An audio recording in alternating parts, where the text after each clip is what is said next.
This is episode 196 of That Shakespeare Life. Bring our show into your classroom with hands-on activities that coordinate with individual episodes and include history guides, tutorials, supply lists, and step-by-step instructions that let you cook, play, and create your way through the life of William Shakespeare. Find out more at cassidycash.com/member and stay tuned after the episode for even more details. Hi, I'm Aisha Hussain, a doctoral researcher at University of Salford and events editor at Medieval and Early Modern Orients. Another great method for studying the life of William Shakespeare includes listening to this. It's That Shakespeare Life with my friend Cassidy Cash.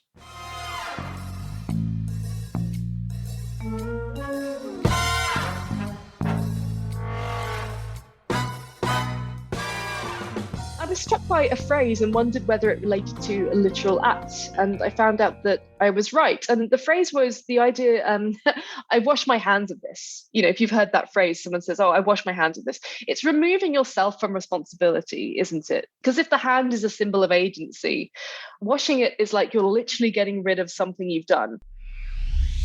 Welcome to That Shakespeare Life with Cassidy Cash. Cassidy believes that if you desire to successfully learn or perform Shakespeare's plays, then understanding the real life and history of William Shakespeare himself is a must. That Shakespeare Life is the podcast that helps you go beyond the curtain of some of Shakespeare's most iconic works and explore the world of early modern England as Shakespeare would have lived it, learning from the writers, historians, and performers who know it best. And now, here's Cassidy. One of the most remembered lines from Shakespeare's Romeo and Juliet is when Sampson says, "I bite my thumb at you, sir." It's funny to us today, partly because we don't understand why someone would bite their thumb. We can tell from context that the line is meant to be an insult, but do you know why it was insulting?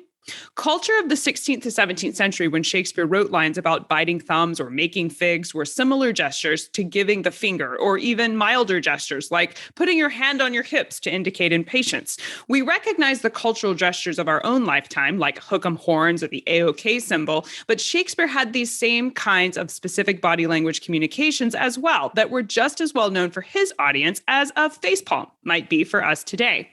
Shakespeare uses the word gesture at least 10 times in his works, with phrases like, quote, "There was speech in their dumbness, language in their very gesture," end quote, from A Winter's Tale, or when he writes in the stage directions of The Tempest that Alonzo should use, quote, "a frantic gesture," end quote, when he comes on stage. From Sampson biting his thumb in Romeo and Juliet to the unwritten motions characters would have used when delivering their lines to indicate sarcasm, grief, insult, or shame, physical motions of the characters on stage were often just as, if not more, important to understand than the words themselves. Our guest this week has researched 16th century gestures and body language extensively and written about them in her book titled Shakespeare's Body Language: Shaming Gestures and Gender Politics on the Renaissance Stage. Dr. Miranda Fay Thomas joins us this week to discuss gestures like biting thumbs, but also assumptions we make about praying hands or palm to palm. We're delighted to have her with us this week to explore gestures, symbols, and the culture of unspoken physical performance from Shakespeare's lifetime. Dr. Miranda Fay Thomas is assistant professor in theater and performance at Trinity College, Dublin. They are the author of Shakespeare's Body Language: Shaming Gestures and Gender Politics on the Renaissance Stage, and editor of The Tempest for Ardent Performance Editions. They have also written articles and chapters for the Palgrave Handbook of Theater and Migration, Playfulness in Shakespearean Adaptations, How and Why We Teach Shakespeare, the Palgrave Handbook of Shakespeare's Queens, and Early Modern Literary Studies. Miranda's current research projects include co-editing an essay collection entitled The Idea of the Shakespearean Actor and editing the anonymous play The Taming of a Shrew for the New Oxford Shakespeare Alternative Versions. Hello, Miranda. Welcome to the show. Thanks, Cassidy. It's nice to be here. When Sampson bites his thumb in Romeo and Juliet, is he just being rude, or is this gesture akin to throwing down a gauntlet? Meaning, is he trying to start a fight with this gesture? I mean, I guess it's potentially either or both. And what I do really love about this gesture is its performative potential, because it can be done in a lot of different ways. For instance, is it going to be performed in a way that's really over the top, or is it going to be done in a more nondescript way in performance? What I really love about this scene and this moment actually is almost the debate that Sampson and Gregory have in the lead up to that gesture, rather than the gesture itself. They actually kind of seem pretty cowardly as these guys go. They're serving men, they hate the Montagues, they want to have a fight with them, but they don't want to actually start it. So they try and provoke it, and they try and provoke it through this gesture. And the key thing about the thumb bite and, what happens in the discussion of the thumb bite that follows is its sense of deniability. There's that moment where Abraham says, "Do you bite your thumb at us?" And they reply, "Oh, no, I just bite my thumb. I'm just biting my thumb. I'm not biting it at you. This is just something I'm doing." You can almost pretend it's been misinterpreted. You're just sort of picking your teeth or chewing your nails. So its deniability is a key part of its potency and its power.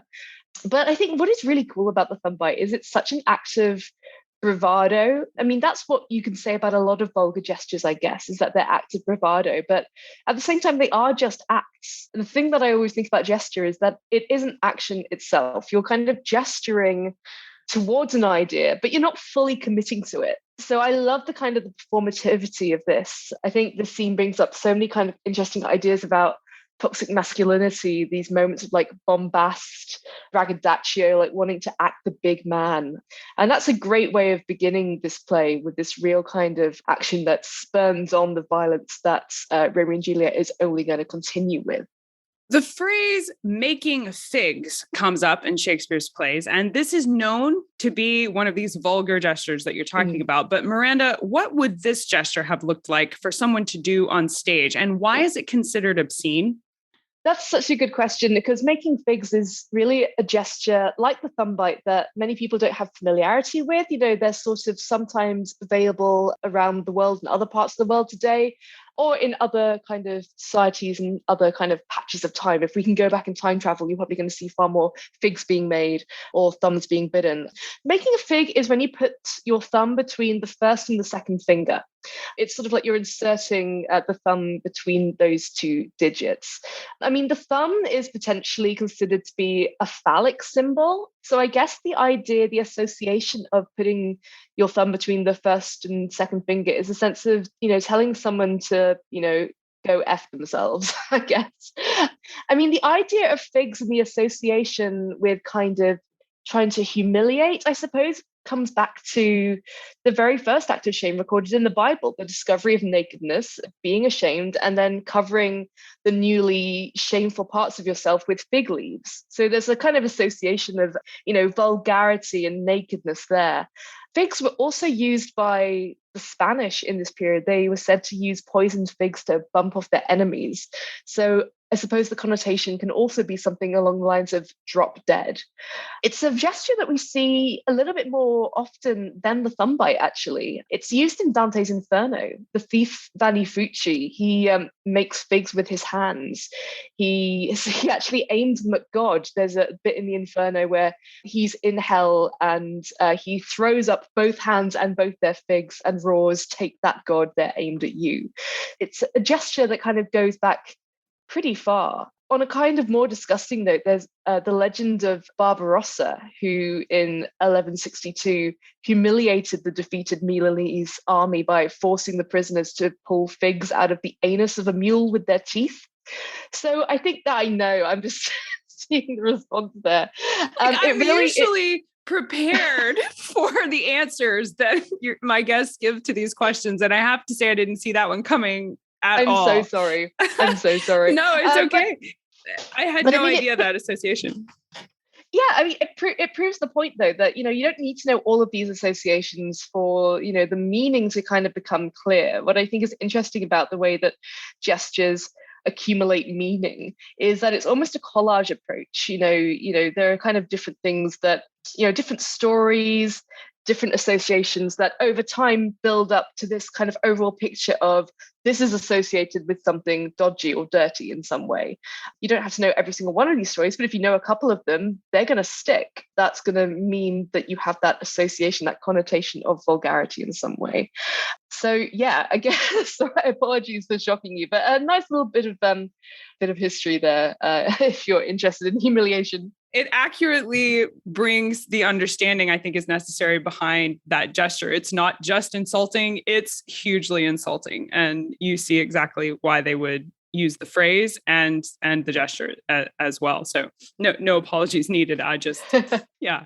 So we have hand gestures today that they're only obscene or insulting depending on what part of the world you're in. As an example, I think of the AOK symbol we have here in the US, where you put your thumb and index finger together and your next three fingers are held up straight. Visually, it looks kind of like a turkey symbol, but that same gesture, if you use it in Brazil, for us, it means, oh, everything's fine. But if you use it in Brazil, it's quite insulting and it's a very nasty, obscene gesture. And it's the exact same hand symbol. Miranda, this comparison has me wondering about some of the gestures we see from Shakespeare's lifetime. Were visual hand symbols like biting your thumb or making figs uniquely English in their insulting nature? Or did other countries during the early modern period consider those same hand gestures to be obscene as well?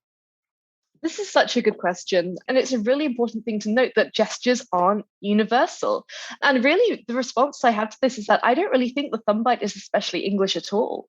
I think the fact that it, appears in the first scene of a Shakespearean play might make it seem more English than it is, but it's only featured in 2 plays that survive from the period. There aren't many other references to it as a gesture. What's also curious is in Romeo and Juliet, the gesture literally has to be explained to the audience as being rude. They have to sort of explain, they say it will be a disgrace to them if they bear it. So why the need to explain it if it would be something that they're familiar with? And my argument, I think, is that maybe it's because it's more of a continental gesture. It's something that happens more on mainland Europe. And so that helps to create the Italian setting in the very first scene of the play. We're locating the beginning of the drama in a more exotic, a sort of a foreign climate. There's that stereotype, of course, that Italians are really gesticulatory. So the idea of having a fight provoked by a hand gesture works really well. I'm reminded of there's a story by the historian Keith Thomas, who says that he'd heard of an Italian who couldn't speak because it was too cold for him to take his hands out of his pockets. And he can't do one without the other. They have to go literally hand in hand. So the thumb bite seems to really be a marker of Italian rudeness rather than English, although it's made famous in English culture through an English play. But, we have to remember its Italian location here. If we're thinking about the fig, it's known as the Spanish fig. It's treated as this Spanish gesture, but used in English culture. Obviously, in the sort of 1580s and 90s, the Spanish are the enemy. They want to gesticulate back at the Spanish using their own gesture. There's even actually a pamphlet published in the late 1500s called A Fig for the Spaniard that was sponsored by Queen Elizabeth's government. And in it, you can read and learn about the damnable deeds of the Spanish, and there's loads of racial profiling and how the Spanish are prone to thievery and violence and other dastardly things. So even though we're looking at these gestures from, an English playwright, they're not uniquely English, far from it. In fact, I think what Shakespeare's doing is he's appropriating these gestures from other cultures because of, first of all, where he wants to set his plays, but also to kind of bring in this idea, I suppose, this flavor of cultural unease in the face of this so-called barbarous other of the Spanish. So I think there's some really kind of interesting things going on there about the way that culture is sort of appropriated in lots of different ways, even through gesture. Miranda's book outlines spitting scenes from Richard III and Merchant of Venice. And obviously, Miranda, I think we can understand today how spitting on someone might be insulting, since it's definitely gross. But for Shakespeare's lifetime, what was the significance and association specifically with spitting at someone?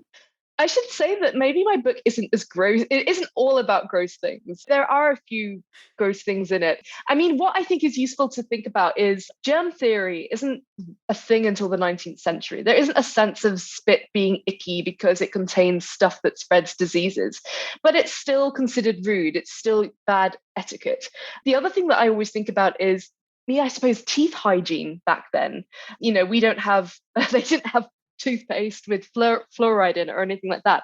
So the spit itself would actually be grosser than it is now.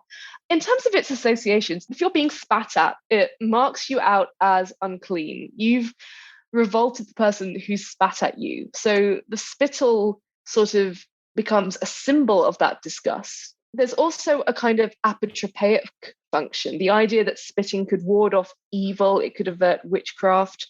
I think Pliny said that spittle itself had medical benefits to increase the efficacy of medicine and charms, and you would use spittle for medical diagnoses like urine. One of the things about spittle is that obviously it breaks the boundaries of the body and the codes of civility. If we want to think about what is generally thought of as obscene or grotesque, it's objects leaving the body, and spit is one of those things. I think in these two plays in particular, spitting is also a metaphor for the body politic. The body politic wants to purge characters like Richard and Shylock. Spitting becomes an embodied metaphor for what people want to do to Richard and Shylock, to expel them because they're seen as unwelcome figures. One of the other ways in which spitting is seen in the period is as an act of taming. So, for instance, you would spit at dogs to train them. There's a line in The Roaring Girl about spitting in the dog's mouth, which is really curious to us. That's not something that we still do today when we're trying to train our dogs. But Richard III is himself described as a dog at the end of the play. I think they come on stage, Richmond says, the dog is dead. So there's very much a sense of, this unruly figure needs to be tamed in some way. In terms of Merchant of Venice, I think that the spitting at Shylock foreshadows his eventual forced conversion to Christianity, which may sound like a bit of a leap, but I'll try and explain. In the scene where we hear that Antonio has spat on Shylock, Act 1, Scene 3, we also have the line that the Hebrew will turn Christian. We need to remember that the best-known cultural incident of spitting in Europe at the time is Christ being shamed on the way to his crucifixion. There are loads of images, loads of references about him being spat upon by the Jews. So in The Merchant of Venice, this is being inverted, and the Christians are now spitting upon the Jews instead. The fact that Christian tradition associates water with transformation, baptism as a rite, water sort of being used as a gateway to spiritualism, it's this idea of baptism washing away your sins. So being spat on for Shylock is a sort of crude baptism that foreshadows what goes on to happen to him at the end of Act 4. He's allowed to live, but only provided that he converts from his Judaism. And some productions have, done some interesting work with actually bringing the spitting onto the stage rather than it just being a reported incident. I think I saw a production at the Royal Shakespeare Company when Patrick Stewart was playing Shylock, and as he turned his back for his final exit at the end of Act 4, I think it was Graciano spat upon him, and the entire audience just completely gasped and had this audible intake of breath. And it was like really this final indignity, which I thought was really interesting. It was also interesting because it was Patrick Stewart. There was also a sense in the auditorium of people going, oh my God, I can't believe he just spat on Sir Patrick. Which is also, it's interesting to think about the way that, spitting is an act that, can't really be faked. When you're acting, you can do a lot of things in terms of pretending, but, if you have to spit at someone on stage, you have to spit at them on stage. And you're not just spitting at the character, you're spitting at an actual person. So the way in which people try and figure out the best way to do this, I think they just lean into it after a while. There was, I think, another production at the RSC, but with Jonathan Slinger as Richard III. And when Lady Anne spat at him, I think he just decided to gross her out even further by licking the spittle off his fingers, which is, oh God, I've done it again. I'm so sorry. This is not the podcast that you had in mind. No, it's okay. You're getting my real responses here to this, but I'm not offended. I just think, wow, that would be, yes, the right way to grow someone out for sure.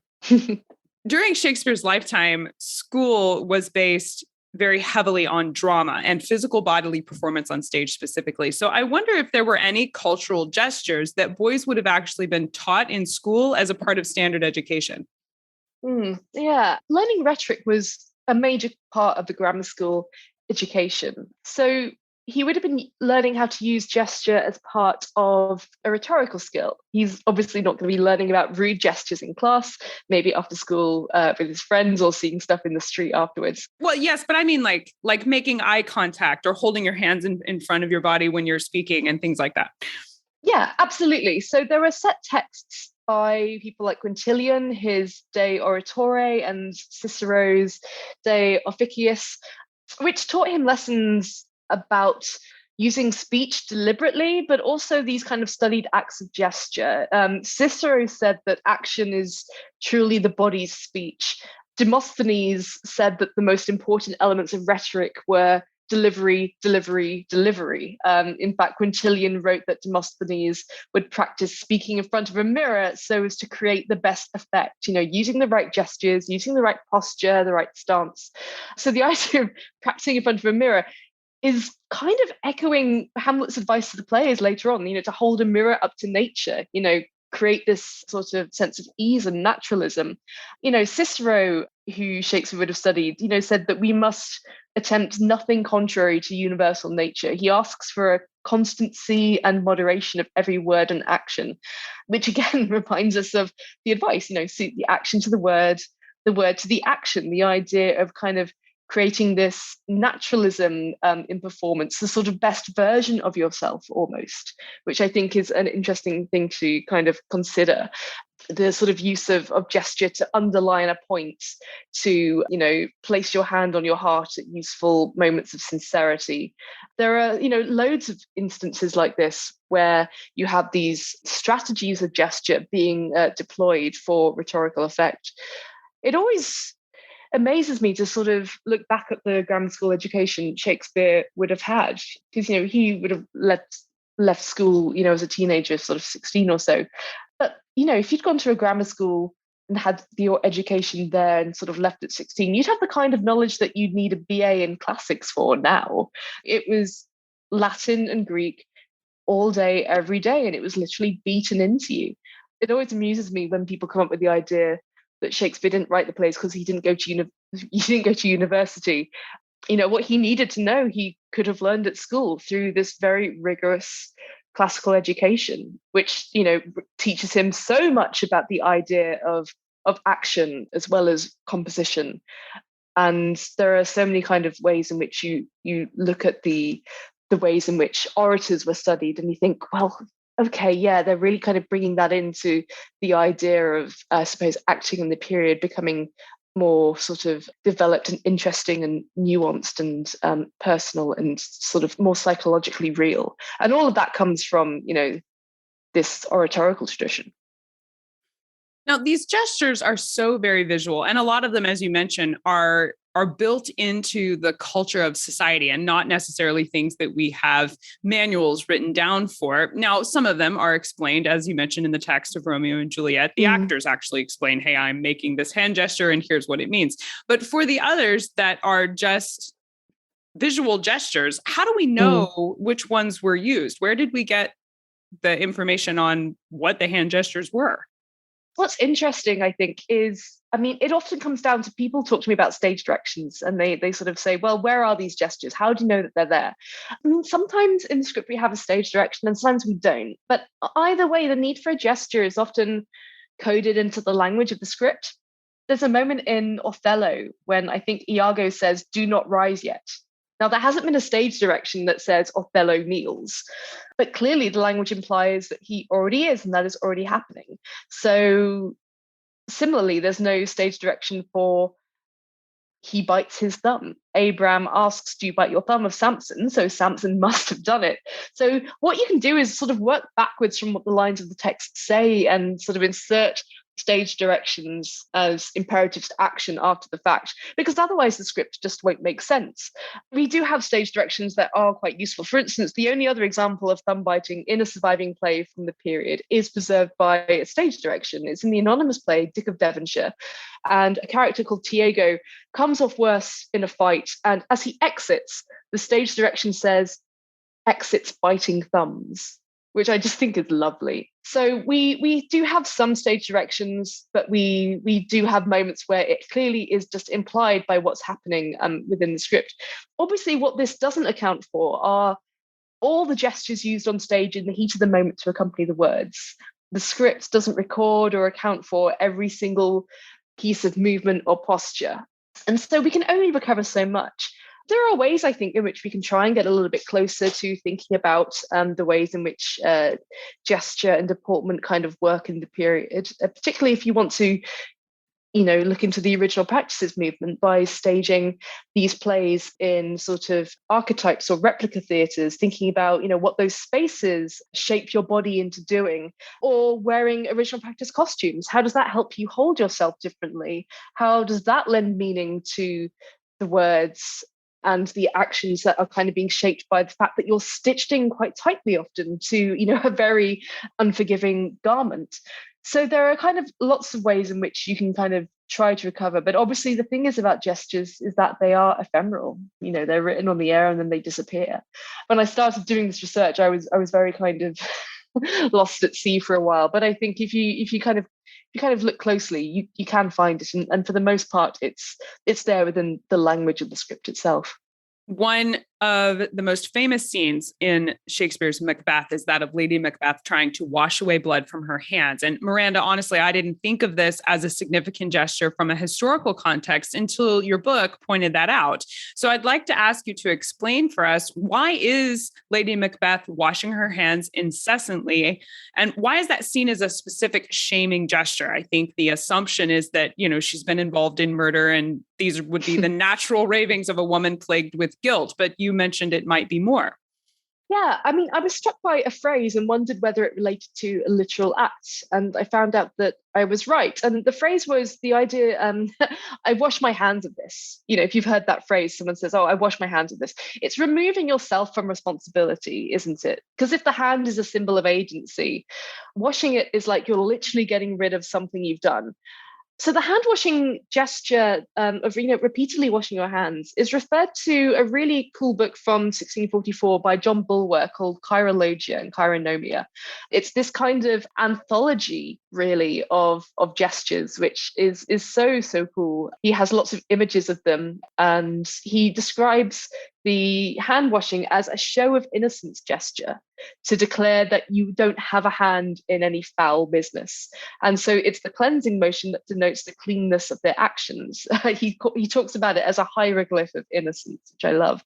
But the washing of the hands thing, it really comes back to the Bible. And the thing that was really surprising about my research, and this isn't something that you've asked me about, but how many of the associations of these gestures come back to biblical provenances? The longevity of these stories and the way in which they make their way not just into language, but to gesture itself and our associations of those actions is something that really surprised me. But in the Bible, Pilate condemns Christ to be crucified, and then he publicly washes his hands. He actually didn't want to condemn Christ to death, but there was a lot of pressure to convict him. And so afterwards, he went and he washed his hands publicly. This is a detail mentioned in Matthew, Mark, Luke, and John. It's clearly included for a reason.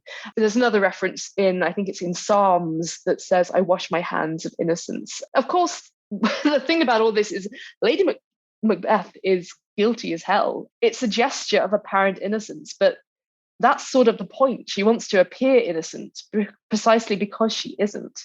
It's a little bit of a different gesture to some of the other ones I look at in the book, because I suppose hand washing isn't itself a shaming gesture like the thumb bite. Instead, it's more of a gesture of shame. It reflects a person's internal shame and guilt, whereas something like the thumb bite would try to inflict shame on someone else. There's a different kind of emotion in the early modern period that's referred to as fear sickness, which is sort of similar to paranoia. Alison Hobgood writes about this really well. So the idea is that sort of these repeated actions evoke ideas of paranoia, that sort of obsessive, did I do that already? I'm not sure, I'd better do it again. And that's what we kind of see in that scene with Lady Macbeth. I think it's a really uncanny, a really unnerving scene. And the fact that she's kind of being watched over by a doctor and a serving woman watching these actions. She's terrified of revealing herself, but what she does is, in her sleep, reveal herself unwillingly. It's always a very difficult scene to watch, I think. It's, similar to Ophelia's madness in Hamlet, I think. We don't even get to see, what happens to Lady Macbeth. We have a report of what happens, that she has committed suicide.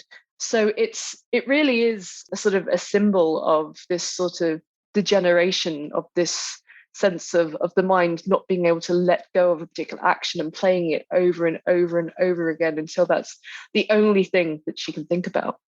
One gesture question that I think our listeners ask a lot and that comes up probably every time a teacher presents Romeo and Juliet to students for the first time is when Juliet is talking to Romeo and says, "For saints have hands that pilgrims' hands do touch, and palm to palm is holy palmer's kiss." Of course, I swoon over this entire exchange every time I see this play performed, almost in spite of myself, because I've seen it enough times. I know it's coming. But for the 16th century, what is the significance of these lines? Why is the symbol of praying hands here considered romantic? Or was it even supposed to be romantic when Shakespeare wrote it? Oh, I love this moment, and I love this play. I mean, the book to go to learn more about this is by Farah Karen Cooper. Her book, The Hand on the Shakespearean Stage.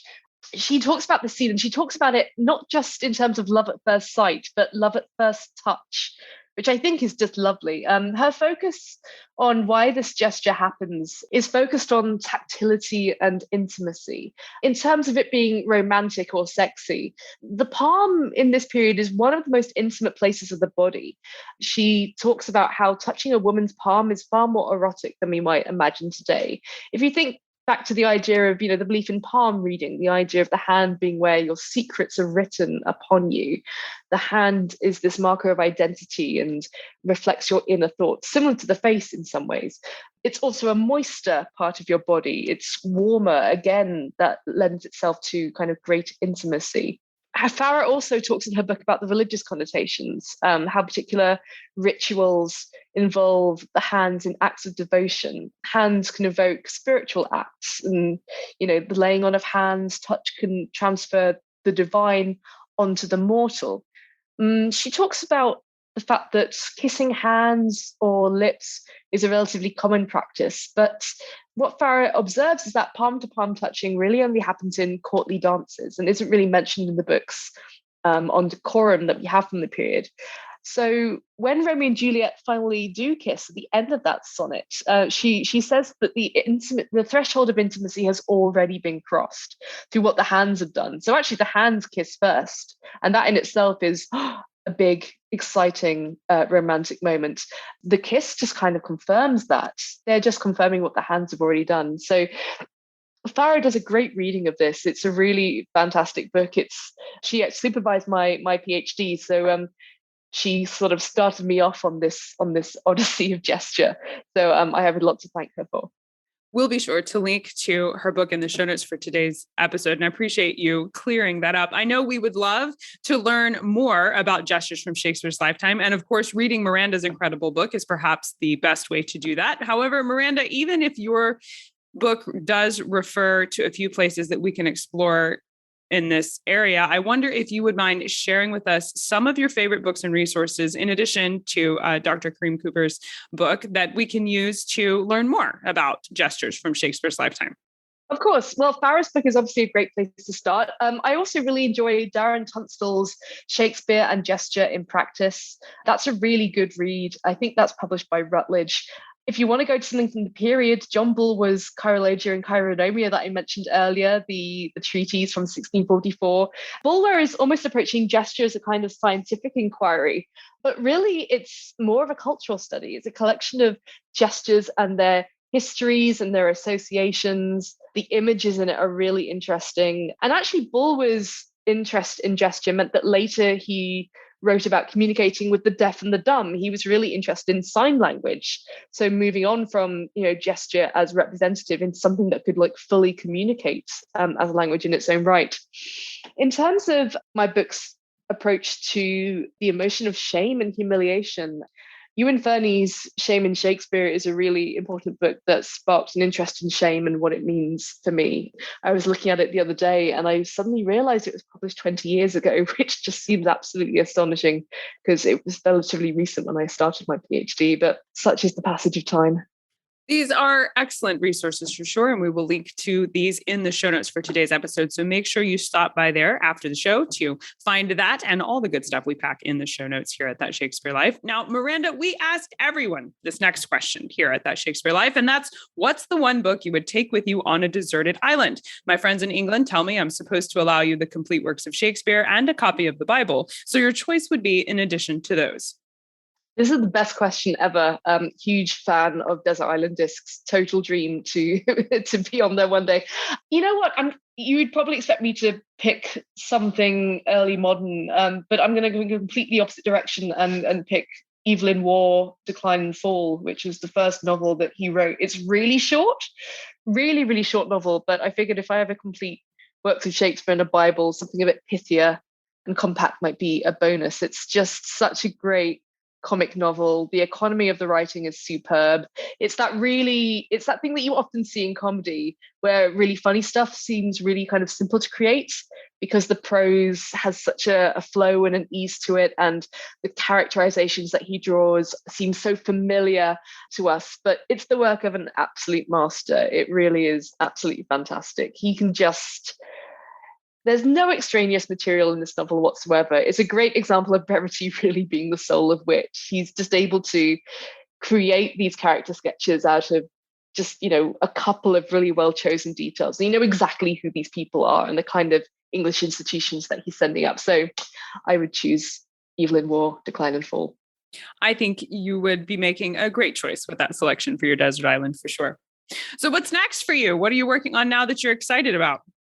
Oh, well, my work on gestures made me more interested in embodiment. So I'm continuing the research in my new projects. At the moment, I'm particularly interested in casting practices. So both in Shakespeare's day and today, I'm really, I guess, asking, what does the sight of the actor's body mean? And what does that communicate to the audience? 400 years ago, Shakespeare and his other contemporary dramatists were often, writing for particular people within their company, working with particular kind of stock character roles. But I'm interested as to how that works today as well, when ghosts of previous roles will haunt the actor on stage.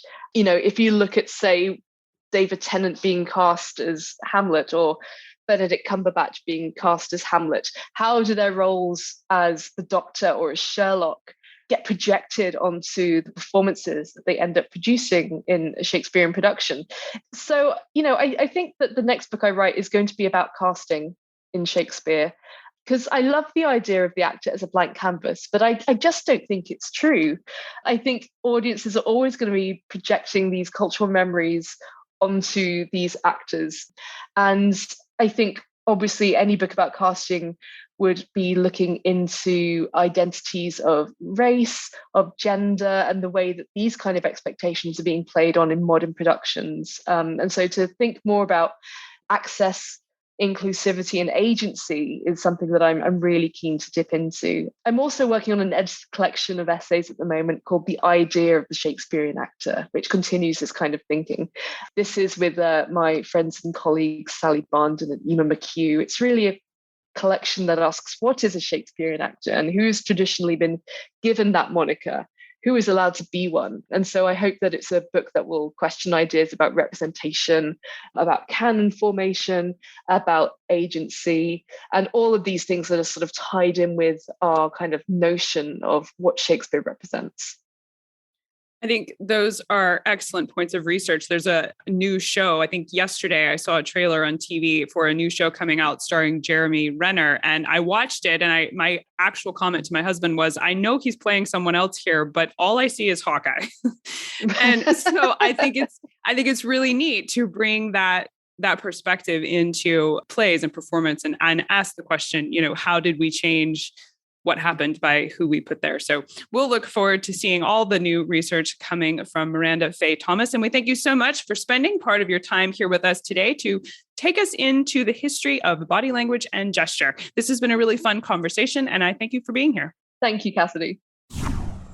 Make sure you stop by the show notes for today's episode to find images, portraits, and other supporting visual material for today's episode, along with links to Miranda's work and some snazzy Shakespeare extras just for you. Find all these things at CassidyCash.com/episode 196. That's CassidyCash.com/EP196. If you like the history you learn about here on the show and want to go even deeper into the life of William Shakespeare, then consider becoming a member of That Shakespeare Life. Our membership area is designed for educators and history enthusiasts who really want to step inside turn of the 17th century England with games, recipes, and crafts that are not only mentioned in Shakespeare's plays, but coordinate with specific episodes of the podcast as well. So they come together like little lesson plans or history activity bundles you can use to explore the life of William Shakespeare. You can collect these activities one at a time or become a member to get an all-access pass to our entire collection of activities, courses, and more, plus exclusive bonuses only available to members. Sign up today at CassidyCash.com/member. That's CassidyCash.com/member. That's it for this week. Thank you for listening. I'm Cassidy Cash, and I hope you learned something new about the Bard. I'll see you next week. Bye-bye. Thank you for listening to That Shakespeare Life. As always, the best conversations happen after the episode over at CassidyCash.com. Become a part of a vibrant Shakespeare conversation by adding your voice over at the website. Until next time, remember, when you want to know William Shakespeare, you have to go behind the curtain and into That Shakespeare Life.